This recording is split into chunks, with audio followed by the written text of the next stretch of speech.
जो घटना घटी है प्रथम दृष्टया ऐसा दिख रहा है कि बच्ची के साथ दुर्व्यवहार हुआ है। बिहार के समाज की सच्चाई से आप और हम वाकिफ हैं। जिस बच्ची के साथ ये दुर्घटना हुई है वो गरीब परिवार की लड़की है, जिस पर आरोप है वो लोग बड़े लोग हैं, तो स्वाभाविक तौर पर इनको प्रशासन का या व्यवस्था से जो मदद मिलनी चाहिए थी वो नहीं मिली है। और ये अकेले व्यक्ति नहीं है, ये तो रोज की यही घटना है।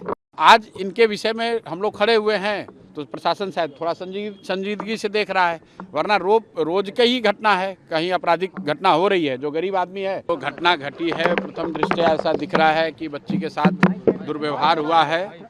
और जो शुरुआती जांच के आधार पर पुलिस ने जो लाइन लिया था उससे सरकार खुद से उन लोगों ने माना है कि उसमें और जांच की ज़रूरत है, तभी कल एसआईटी की गठन की घोषणा सरकार ने की है। उसका स्वागत करते हैं और हम लोग का अनुमान है, हम लोग की अपेक्षा है कि एसआईटी त्वरित कार्रवाई करे और दोषियों पर सख्त से सख्त कार्रवाई हो।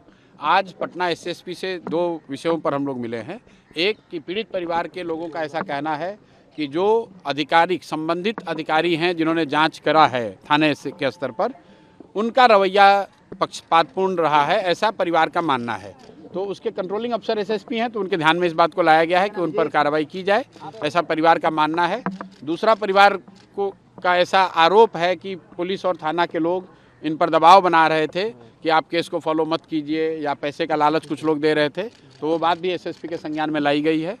और तीसरी बात कि इस घटना के होने के बाद यहाँ कारगिल चौक पर कुछ धरना प्रदर्शन के दौरान पुलिस ने लाठीचार्ज किया था और कुछ लोगों पर एफआईआर किया है, तो उस बात को भी एसएसपी को बताया गया है कि आप इसको जहाँ तक हो सके मानवीय तरीके से इसका निष्पादन करा दीजिए। बड़ी बात है, पटना में जो छात्रावास हैं उनका कोई मानक तय नहीं है, न गार्ड है न सुविधा है, और इस प्रकार की घटनाएं घटती हैं। तो भाई यहाँ पर जो लोग प्रशासन चला रहे हैं वो डीएम साहब से जाके बात कीजिए, यहाँ के मंत्रियों से बात कीजिए। क्या मानक नहीं है, ये कोई नई बात तो है नहीं।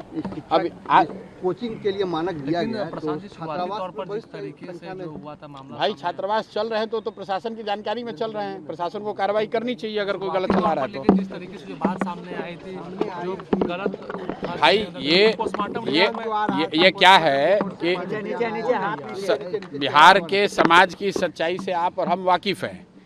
जिस बच्ची के साथ ये दुर्घटना हुई है वो गरीब परिवार की लड़की है, जिस पर आरोप है वो लोग बड़े लोग हैं, तो स्वाभाविक तौर पर इनको प्रशासन का या व्यवस्था से जो मदद मिलनी चाहिए थी वो नहीं मिली है। और ये अकेले व्यक्ति नहीं है, ये तो रोज की यही घटना है।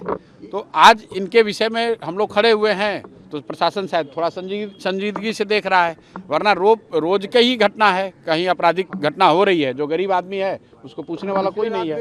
एसआईटी का टीम गठन कर दिया गया है, जी के नेतृत्व में तो करना ही पड़ेगा। कल हम लोग गए, उसके बाद एसआईटी का गठन हुआ है। हम लोग की अपेक्षा है कि एसआईटी न्याय करे इस पर। आप लोग अवगत हैं कि इसमें आईजी सर के निर्देशन में एक एसआईटी गठन किया गया है और उस पूरी टीम के द्वारा विभिन्न पहलुओं पर जाँच की जा रही है। अभी जांच का दायरा चूँकि काफ़ी बढ़ चुका है और इसमें कई जगहों से रिपोर्ट, फॉरेंसिक का भी रिपोर्ट आना बाकी है। उनके अलावा उनका जो फ़ोन डिटेल्स वगैरह था उसका भी, उनके फ़ोन का भी फॉरेंसिक जांच होना बाकी है। अभी इन सभी पहलुओं पर जब रिपोर्ट आएगा उस हिसाब से फिर आगे अनुसंधान को बढ़ाया जाएगा। लेकिन शुरुआती दौर में जो सर मामला आया था कुछ और, फिर उसके बाद पोस्टमार्टम रिपोर्ट में जो सेक्सुअल असॉल्ट्स की बातें आई, तो उसको लेकर क्या जो अवेलेबल जैसे इस तरह से इन्फॉर्मेशन आ रहा है और जिस तरह से एविडेंस आएगा उस हिसाब से ही ये जांच किया जाएगा। एविडेंस के बेसिस पे ही आगे तक कार्रवाई की जाएगी। इस मामले को सीआईडी भी जांच कर रहे हैं क्या सर? आज एडीजी सीआईडी पारसनाथ सर पहुंचे थे। नहीं, आज इसमें जो मुख्यालय के स्तर से जो इसमें बनाया गया एसआईटी, उसी में जो एडीजी कमज़ोर वर्ग हैं वो आए थे आज, और उन जितने भी सीनियर लोग हैं उनके एक्सपीरियंस का भी इनपुट लिया गया है इसमें। क्योंकि इसमें कई ऑर्गेनाइजेशंस में फॉरेंसिक साइंस लैब भी है, इसमें एम्स से भी हम लोगों को इनपुट लेना है, कई ऑर्गेनाइजेशन से लेना है और कई जिलों तक भी बात फैली हुई है, तो इसलिए इसमें कोऑर्डिनेशन के रूप में कार्य कर रहे हैं। प्राइवेट हॉस्पिटल में डॉक्टर्स की भूमिका कुछ संदिग्ध नजर आई है क्या?